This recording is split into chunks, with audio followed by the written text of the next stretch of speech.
Mbappe is probably the best player right now in the world. It's a chance. Messi and Ronaldo play in the final. I know. Dude. I honestly think if you're a neutral, like that has to be what you root for.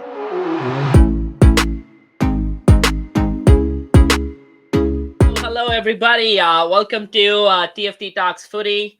I'm not happy today. Spain lost. I'm super pissed. What the hell did Spain do?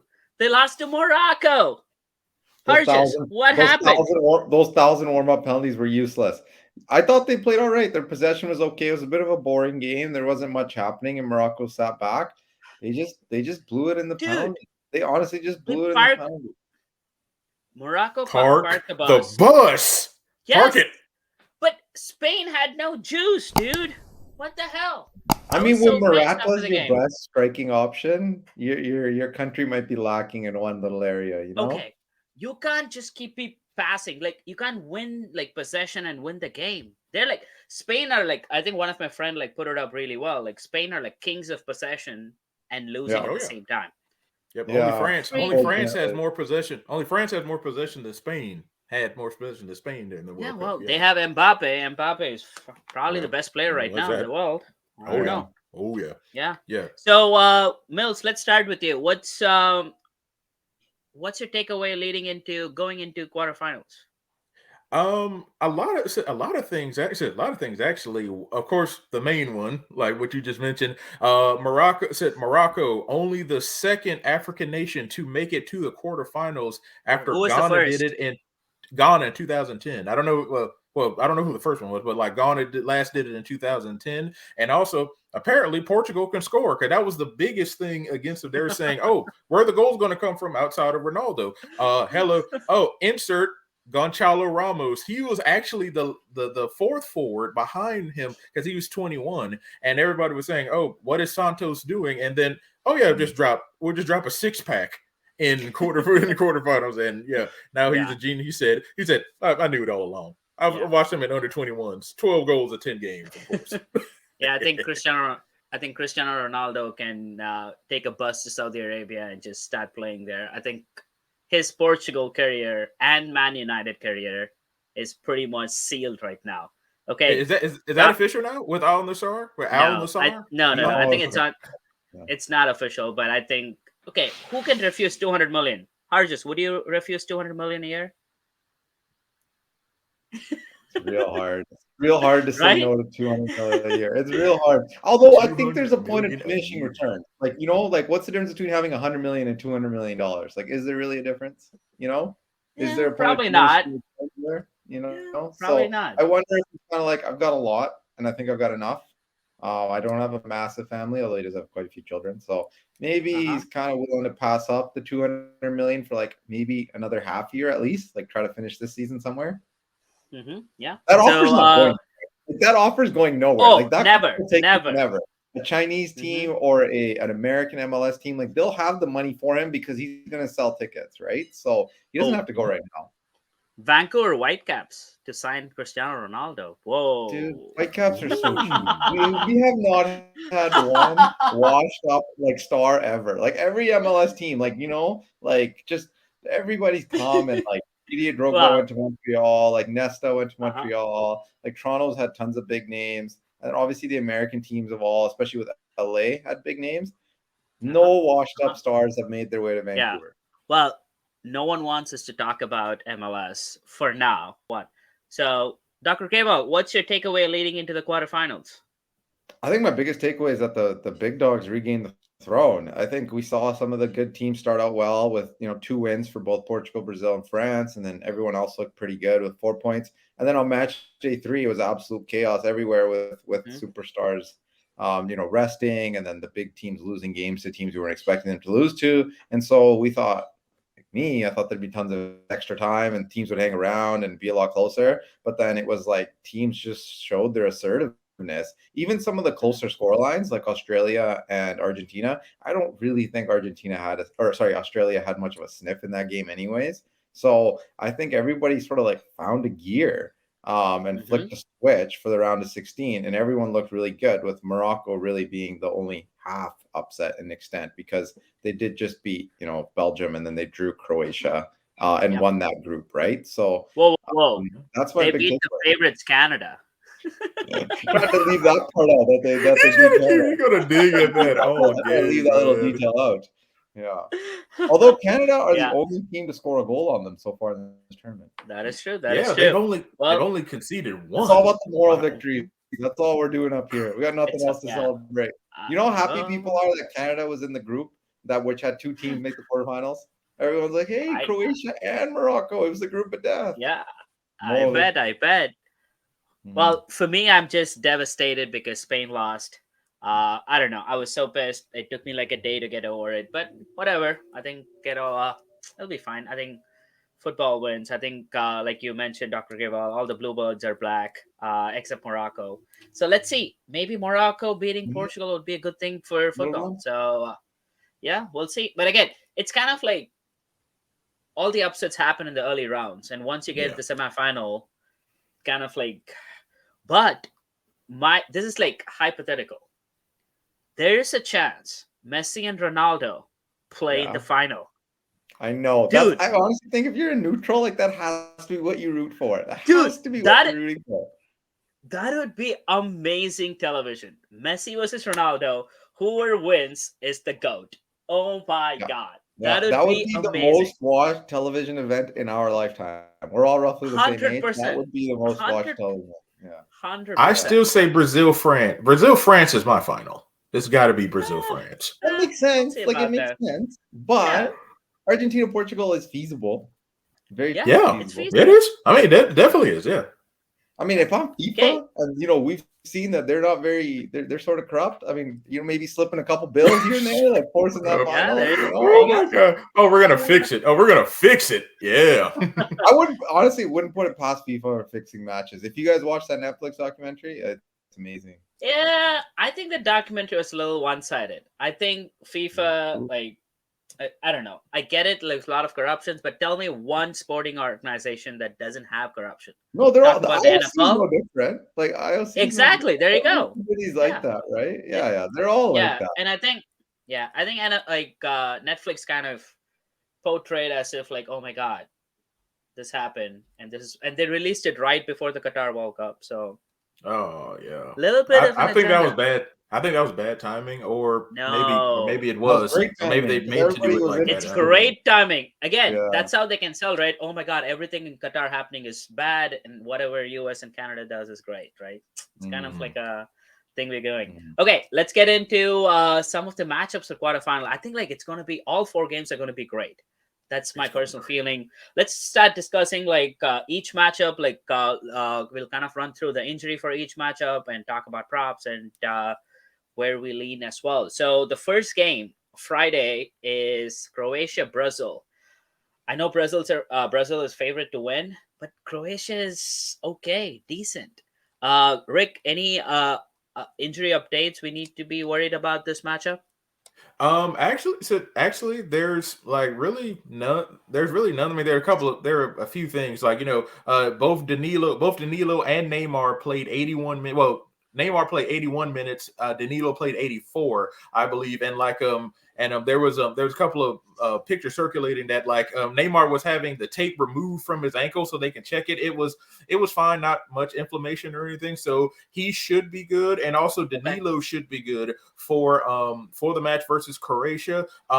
Alexandro, the left back Alexandro, he may not be able to play because he's still dealing with that hip injury. And of course, we already know what happened with Alex Tellez and Gabriel Jesus. They're both out, so that's that. And no injuries to talk about for Croatia. They're pretty much set, except Luka Modric, their guy. He had a little bit of ankle soreness, but he's been playing like every minute for them. So, Dr. Gabriel, any I know Neymar's coming off this ankle injury. Like anything we need to be concerned about? Yeah, I watched the game. I mean, albeit it was kind of over really early, but I thought Neymar looked good. I thought Danilo looked good. I think that now they get a longer break than before because now, previously it was about every 4 days they were playing, and now they're getting almost a week off. So, no, I would consider Neymar close to 100% going into the quarterfinal matchup. And then just the update on Jesus, it looks like he had meniscus repair.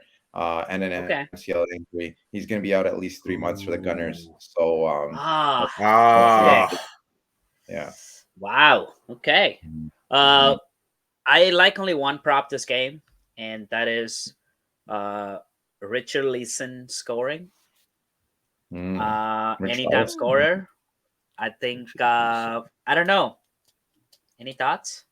I think it's reasonable. I think Brazil's going to score for sure. It's like might as Yeah. well pick anybody if it's going to be anybody. I think a sneaky one too, and you know, is Perisic because he's been hot for Croatia. Maybe he puts one in. Yes, that was the that's actually a good one. So there's a prop for Perisic. Anytime Ivan Perisic? Yep, Ivan Yeah, Perisic, Ivan Perisic. Croatia. Okay, yeah. Anytime assist or goal scoring at plus 290. I think that's like a bomb line. He's been good. The way the Brazil's defending. I mean, they are vulnerable, but I'd look elsewhere. Okay. Mm-hmm. That's fine. Sweet. Let's jump up to the next matchup. Wait, are we making Netherlands. picks? We're making picks at the end. Ooh, that's true. Make Go ahead. picks. Let's make picks. Let's do it right now. Okay. Yeah. Brazil 2-1 in 90. 2-1. Okay, Mills. Brazil 2-0, and we see 5 dance routines from the Samba Kings. Okay. I'm going 3-1 Brazil. I think Brazil is hot right now. They're going to keep scoring. Let's jump on to the next matchup. Netherlands, Argentina. Everyone came back. I think Di Maria kind of subbed in. Looks like the coach came out and said he's good to go. He's going to play. Dybala is in the bench. Looks like he's coming off his hamstring injury. Thoughts on Argentina injury and whatever, everything around Argentina, Dr. Gabriel? I think they're in a good spot from a health standpoint. Di Maria got some rest there and looks like he's going to be fully fit. And I think they're going to need him going forward for their remaining, potentially three matches. And then, Dybala is tough to know. Like, are they going to call on him? What's his fitness level? What can we expect from him? I don't know if they're necessarily going to reach for him early off the bench in a lot of these matches. But that might just be more of a tactics and when I say fitness, not like his physical fitness, but just like how his performance has been, what sort of form he's been in, more so than actual injury. So they're in a good spot. And Ricky can probably speak to this, but I think the Dutch are also pretty healthy. They didn't have any injuries against the Americans. They didn't have any injury, but I think what is his name? Oh my God, I'm Memphis Depay. I think he was like had a illness, but he came and like just played amazing. So I think they're fine too. Well, the whole team, right? Like I picked the Americans. I thought the flu was gonna, like they were calling it the flu at least, was gonna bring them down. Yeah. The Americans look good. Like they won the analytics game, but they didn't win the actual game. Well, they tried to copy Spain. Oh my God. Okay. Sorry to go back to Spain. Spain were really good for 10 years. 2004 to 2014. They were amazing. Ooh, yeah. Okay. Golden baby. People have figured out their game. They need to change their. I don't know. Barcelona sucks for a reason right now because they've not gone past the last. Though, sometimes you kind of respect a team having an identity and just rolling with it, and they're probably like a striker away from winning that game 1-0. You know what I mean? Yeah. Okay, you don't win games 1-0 all the time.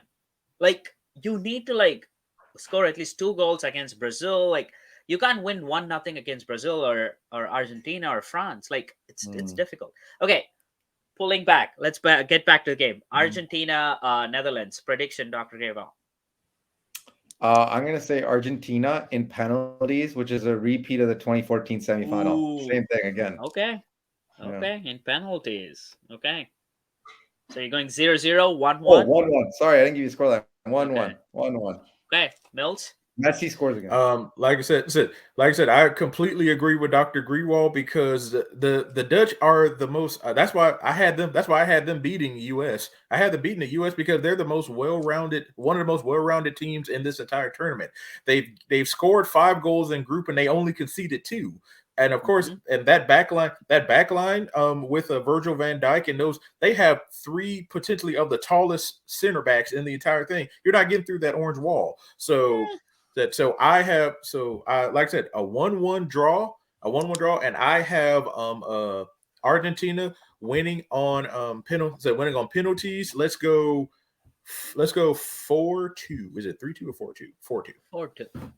Well, I think Messi is going to be amazing. I like his prop, anytime goal scorer plus 180. And my prediction, Argentina 2, Netherlands 1. And if you take the prop for the right score prediction, plus 1,200.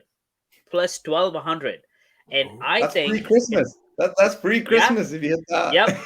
Oh my God! If that hits, you, oh my God! I am definitely putting money in that line. Because I feel like it's going to be 1-1 for a long time. 85th minute or the 88th minute, Argentina is going to score, and they're going to win 2-1. That's my prediction. Call your shot. Who is it? Is it Suarez, Fernando, or Messi? Who is it? Yeah, I don't know. I have to go with Messi because I like his anytime goal scorer prop too. So I'm going to go. Yes. Are you trying to double? You're trying to hit two? Trying to hit two? Nah, Go ahead. I really like 2-1 though. I like something tells me it's going to be 2-1. Sweet. The third matchup, England France. I think this is probably the best game of the quarterfinal. Thoughts on that, Dr. Grayval? Let's start with you. So, I mean, we've talked a lot about England's fitness, right? There's Harry Kane's ankle injury. He's playing through that. I watched the game. He looked really good. Obviously scored against Senegal. Kyle Walker, I thought, looked also really good, although Senegal wasn't as pacey as I thought.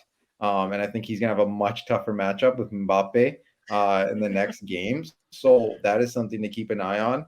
And then otherwise, they're from a health standpoint, they're doing pretty good. And then when looking at France, obviously we talked about Thuram, but he subbed on there for France in their last game, and he looked all right. And so France's injury problems unfortunately hit them before the tournament and knocked out Pogba, Conte, Benzema. But while they've been at the tournament, they lost Hernandez at the tournament. Sorry, I can't say the tournament perfectly fine. But otherwise, coming out of their 16 match, they're okay.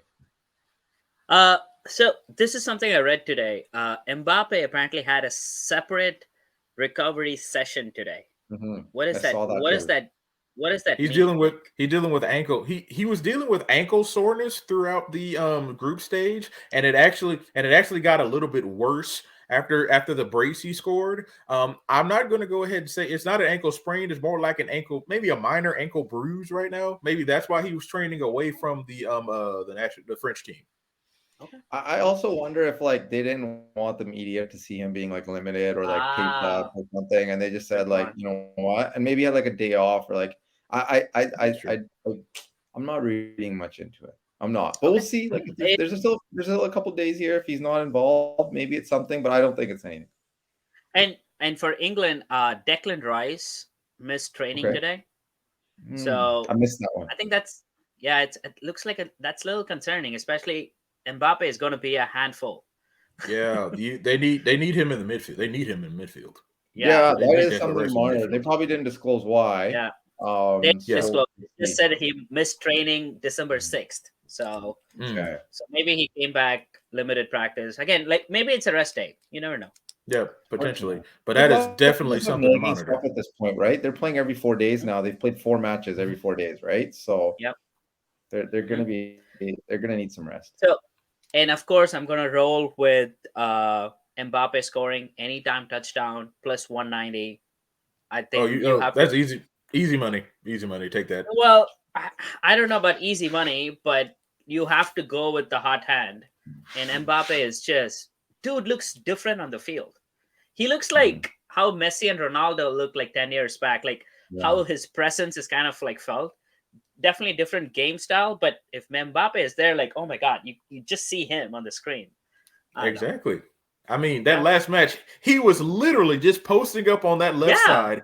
He literally, and he could have pointed anywhere and said, look, I'm going to put it in the upper 9. I'm going to put it in the lower right. He can call his shot and it will probably still go in. Yeah. And then said, hey, managers around the world, how do you guard Mbappe? You don't. Yep. You don't. Well, you just hope he doesn't score. Or Prediction. you hope he doesn't Mills. show up. Yeah. So I don't like how the English defense has been looking. Like I said, even though Kyle Walker came back, he's looked a little shaky. He looked a little shaky now with Declan Rice's monitor. I know we get something to monitor, but you can't stop Mbappe. If you double team him, you got Giroud. You got Giroud now the all-time goal leading scorer with 52 goals. He beat Thierry Henry's record. Too much firepower for France. France wins. Let's say 2-1. Okay. Harges. France 1-0. 1-0. Yeah, Bop is a difference. Boring game. I think it's gonna be a boring game. Bop is a difference. Maybe even like a penalty. I think it's gonna be I think it's gonna be like real lockdown. Not much happens. Okay, this is gonna be my upset pick. I think England's gonna win 2-1. No. What is this? I don't know. I think England's gonna win. I don't know. I just like England this game. Don't buy the hype, dude. I know exactly the stat you're looking at, and no, don't buy it. We'll see. Well, that's coming my home, upset. eh? It's coming home. Yeah. The only thing you need to know. The only thing you need to know is Mbappe's on the left, Dembele's on the right, and Giroud's up the middle. Doesn't matter. Game. Okay. Game. Everyone said the same thing about Spain. Okay. And I think England looked different like in their round of 16 matchup. I like England. I think everyone's gonna pick France. I think England's gonna upset France. We'll see. They'll probably come out in a 4-4-2 or something, like a 4-4-2 or something. Maybe I'm wrong. The last matchup, we kind of like touched upon a little bit. Portugal, Morocco. Thoughts on that, Dr. Gravo? So Morocco's banged up, right? So it sounds like everyone played, but I can't say the player's name, so I got to be really apologetic. But the center half from West Ham had to sub out. I don't know if it's a groin thing, sports hernia, hip flexor, quad. There's a lot of stuff where he's putting his hand. Tough to be fit in a week after potentially having a strain, even if it's grade 1. So we might see Morocco losing one player. And then I forget the player's name now. He was also playing hurt. He was the one I think they described low back pain. He was the one up to like 3 a.m. with the physio, and then he came back. So Morocco versus Portugal, from a health standpoint, Portugal has the edge on that perspective. Okay. It was Naif Aguerd who plays starting center back for West Ham. He had a right thigh. They said it was a right thigh or quad injury, but I was saying it was like his inner thigh, so it could be a growing thing, like you said, pretty much. And Acrof Hakimi, the center back, he was playing. Yep. Yeah, Hakimi, he was playing with an ankle injury, but they did get they got their goaltender Bano back. From illness, I believe. Well, Hakimi looked all right in those penalties. Yep, Hakimi looked all right. That's true. Any predictions, Mills? Let's go with you. Oh wow! Like I said, I expect Morocco to probably do the same thing. I mean, not necessarily part of it, but maybe this time they add a counterattack to it, and But now Portugal's found an offense. You best believe Ramos is going to be back in there. Talk about the hot hand. Portugal 1-0. Okay. Okay. What about you? I got Portugal winning 2-0 in this game. I think Morocco's process unfortunately falls short, and we still do not get an African team in a World Cup semifinal ever. So, yeah, I think they fall short again. I think the whole continent will be behind them, or at least I hope they are. And maybe some Asian countries will throw their support behind Morocco too, since it's kind of an Arabic country. But no, I think they fall short. 2-0 Portugal. Yep. I had high hope for Senegal, but those two young fullbacks were playing way too wide, and all those pockets of space were just sitting right there, and they were just punishing for it. I'm going like, come on, Senegal, what are you doing? Yep. Well, England looked good. I'm telling you, England's gonna beat France. I think no. I think Portugal's gonna win 3-1. I don't know. They're gonna roll. They're gonna roll. Morocco is banged up, and they should have lost against Spain. They got lucky. Let's be clear. Spain lost that game. Like, it's just stupid. Like, it should have not even gone to penalties. I think like in the 90th minute or 89th minute, he could have scored right there. Olmo was right there. He could have scored. Like, I don't know. And then one hit the crossbar. Hits the post. Like, what was that? The 120th? Yeah, there you go. Yeah, 120th. See, again, that's another one. So Spain should have won that game. Well, oh well. And they had more.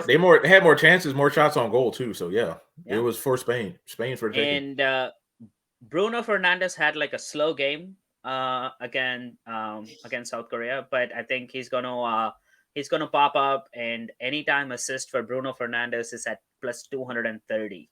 So if you put $100, you get 230 back. I kind of like that. I think Bruno Fernandes is gonna pop, and I don't think Cristiano Ronaldo starts again. Nope. No, I think you got to come back with the exact same. No, he didn't score yet. You got to go with the exact same lineup, I think. Yeah, right. You can't change anything. Yeah. No, you can't. Do you think they sub him in maybe? Yeah, I think he's still there as a sub if need be. Do the exact same thing. 75th minute. 75th minute. Yeah, João Felix is putting a lot of minutes, so I don't think he finishes the game. Whether it's Andre Silva or Rafael Leao or Ronaldo, I do think they'll make a sub up front. So yeah, and I think that's like regardless of the outcome, whether they're losing, winning, or tied. I do think that one of those players will feature. So yeah. Well, I think it's gonna. Leao actually did score. Yeah, so Rafael Leao actually did score, so it was really interesting. Yeah. I think it's gonna be. I think all 4 games are gonna be. 3 games are gonna be good. Portugal, Morocco is gonna be a drub game. So I think first half you're probably gonna know the results, but the other 3 games I'm super excited. Friday, Saturday. Oh my god, super excited. I think everyone's gonna have super fun.